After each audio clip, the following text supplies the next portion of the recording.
Hi, my name is Bethany, and today I want to talk to you about special interests. And really quick, I want to show you, I have my Autism, the World from a Different Perspective shirt, and I just, even if I never get recognized by the Moss family fathering autism, I'm just saying, I'm repping your merch. You should just say hi sometime. If there is one thing that is pretty stereotypical concerning autism, or that at least everyone seems to know has to do with autism, is the concept of a special interest. So basically the idea is that autistics tend to be very hyper-focused, and they develop interests that are unique and different most of the time than what most people seem to be interested in. So I might know all the facts about the Titanic or something, I don't know. And so you might consider that a special interest. It would be something I talk about, something I somehow integrate into my life all the time. It's just something I'd be very focused on and really enjoy talking about, really enjoy doing if it's something that you do. Now, special interests and the word obsession kind of usually get thrown around together. So there is some debate whether a special interest is automatically an obsession, or if a special interest can become obsessive or an obsession. Now, some attribute special interests to the kind of restricted activity and interests of autistic people. So that's kind of seen as almost like a side effect of having the autism. But for a lot of people, it does produce kind of a familiarity and a comfort for some people, and a predictability when they're engaging in that special interest. My view on it is that a special interest is purely the effect or the product of the autistic brain and its ability to really kind of deep dive information and knowledge-wise, and even sometimes experientially, into different things, because our brain kind of makes those connections a little bit longer than another person's. So when you're focused on something and thinking about and connecting the concepts of something a little bit longer, you might continue on with that. So a lot of times autistics will catch on to something that sparks their interest, and the more they learn about it, and the more they learn about it, the deeper they get, the more they find out about it. It becomes almost like addicting, and it's like, wow, I really love you. Did you know all this information about it? And it can kind of leak over, obviously, into conversation. It can take up a lot of time and energy and effort or whatever, and people might be concerned, like, wow, all they do is talk about that one thing, all they do is look at that one thing, all they do is get involved in that thing, and sometimes people feel like that's a bad thing. Now, however, unlike the stereotype suggests, not all autistics actually have a special interest. And then the idea of what a special interest is can kind of really vary. Some people, it's very obvious throughout their whole life. It's been this thing, or that's all they'll ever talk about, all they'll ever relate things to, etc. Some people's is very obvious and very big in their life. But then there's ones that are more socially acceptable. And when you have a more socially acceptable interest, then it doesn't stand out as that special interest, but maybe an area of expertise or a hobby, etc. Now, females do tend to have more socially acceptable special interests, and that's kind of maybe because of the whole masking thing. It might just be because, I don't know, it just doesn't stand out as much. I don't know. And then in addition to special interests, maybe almost seeming like they're just hobbies or just general interests if they're socially acceptable, or just kind of hard to identify maybe for the autistic to realize that that's something that they're obsessive with or really interested in. There's also the fact that special interests aren't always permanent.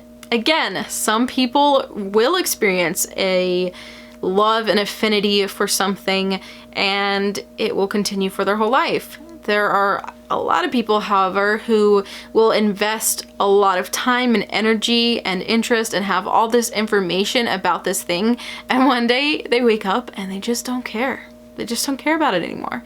And it's not that interesting anymore. It's just whatever. And that can be really hard for the autistic to suddenly almost kind of like be between special interests. It's very kind of sad, because a lot of autistics actually find a lot of joy and a lot of peace in engaging with their special interest. Now, understanding that special interests can actually bring a form of happiness or solace or just calm, and sometimes even a maybe refreshing or whatnot for an autistic person. Knowing that information is very important, especially for parents, because I've actually heard of parents who are very well-meaning and are concerned that their child is becoming too obsessive with something. And so they want to restrict and limit their access to that thing that might be becoming a special interest. You know, they're concerned because it's becoming all they talk about, all they want to do, all of this. And as a parent, you might see that as just problematic in general, and then also maybe it inhibits their ability to maybe make friendships or make just general conversation that doesn't involve that thing. However, don't do that. When you restrict access to a special interest, it's kind of like restricting access to something that brings someone joy and happiness, relief. You might actually be stunting an autistic's growth by doing that. And what I mean by that is that while, yes, a special interest is that thing, they're learning a lot of information. And the thing about when autistics are self-directed with learning, instead of being repeated and told all the facts in a way that you have to memorize this, you have to do this, when it's their own led learning, they're able to take that and generalize it. That's why a lot of them will be able to relate new information back to their special interest. That's a form of generalization that's actually really difficult for most autistics, especially in the general, standard way of learning in the classroom setting or whatnot, where we're told things in a certain order and then repeat that information over and over and over, rote memorization.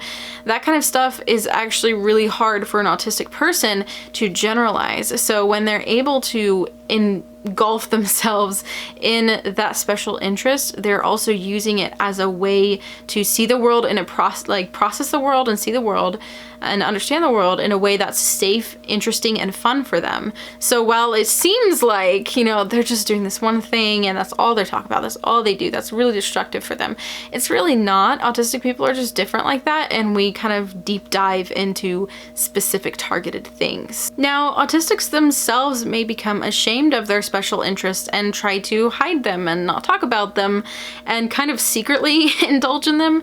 And that usually is because of either parents or family members or friends or just general people they interact with, kind of shaming them for being so interested and so engulfed in one thing, especially when it's something that's weird and not as socially acceptable. So that's really kind of sad because it causes the autistic person to kind of reject the thing that's really giving them that joy and helping them process and helping them experience the world from maybe a safer place. And really those things, ignoring them and hiding them, doesn't make them go away. There's still a special interest, I guess, now that I'm thinking about it, of mine that once you get deep enough into it, a very giddy, childish person will come up to talk to you all about it. And I think sometimes, it's stupid that I find a lot of joy in it. Like, it is kind of embarrassing. It seems childish. But, like, why is it wrong for someone to just be happy? I think that's such a weird concept. I feel like I just got really shamed for it, and people saw it as a bad thing, that I was being too obsessive. And yes, I did need to work on balance, but I just shoved it all the way down because I thought that meant like I was doing better. Like it was bad of me to enjoy that thing, but it wasn't. And yes, it was becoming a filter for me to see the world, but I learned a lot through it, and it helped me engage with people and engage with the world from a happier place. And it is something that when I'm feeling really down and really low and I just can't recharge, if I engage with that, I tend to be able to recharge. I tend to be able to just do better that way. It's weird. I don't necessarily get it. And a lot of autistics report this kind of phenomenon where it's almost like their executive functioning kind of starts to wane. They're overwhelmed. They can't deal with life. Nothing seems to be able to give them that reset, that recharge. And engaging in that special interest a lot of times resets that. Do I know the science behind that particular thing? No, not really. But my best guess is that it is like a way of connecting in something that we are truly interested in, something we're truly, I don't know, connected to, and being able to kind of let the world and its confusing things stop for a while. It's like it's something we understand, even if it's something we've had to work really hard to learn about. It's almost like it's become something we innately understand, and so it's almost like a break from all the other things that we have to deal with that don't come naturally. It's something that does come naturally. It's something that does let us express and be who we are, even if it's in our heads. It doesn't have to be a physical action. It's a strange phenomenon, but it's not a bad thing. Now, I've mentioned in this video about how a special interest kind of can help someone safely learn a lot of things about the world and kind of relate those things back into, you know, a generalization and such like that. A lot of people will put a focus on being able to develop that special interest into a career, which is awesome. If you can develop a special interest into a career, something that you know about, something that you just feel really connected to, something that you love to do, that's awesome. There are going to be some that aren't going to be able to be used like that. And it tends to be that autistics do tend to have more than one special interest. So that works out great, because there might be something that you just really love that you can use as a skill or can be developed in some way as a really awesome skill that's considered productive. And it's also okay to have special interests that aren't skills, that aren't productive to humanity. It's okay to just be a human being.